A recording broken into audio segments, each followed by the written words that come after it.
Naglabas na ng show cause order ang Land Transportation Office o LTO laban sa driver ng SUV na bumundol sa isang traffic enforcer. Yan ay kahit na sinentesa na itong huminto.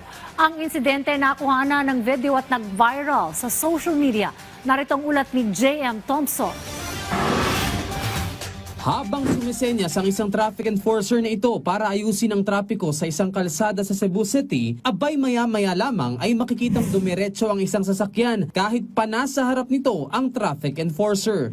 Wala namang nagawa ang enforcer, buti na lamang at naigalaw niya ang kanyang katawan kaya hindi po mailalim sa sasakyan na dire-diretso lang ang andar. Agad inisyuhan ng Land Transportation Office ng show cause order ang driver ng SUV. Batay sa viral video na bineripika ng LTO, lumalabas na pinahinto ng enforcer ang sasakyan para tiyaking maayos ang daloy ng trapiko sa Escario Street, corner Osmeña Boulevard sa Cebu City.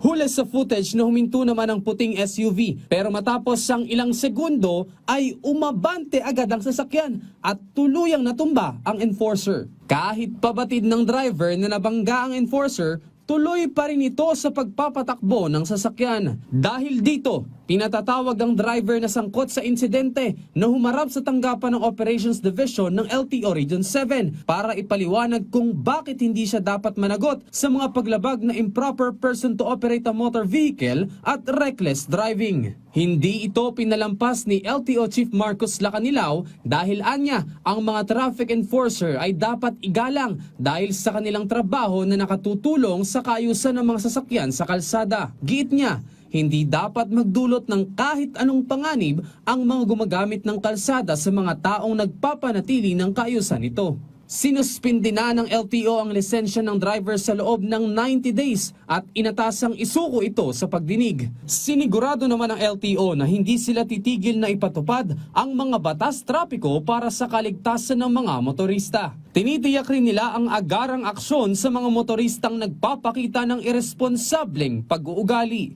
J.M. Thompson para sa Bayan.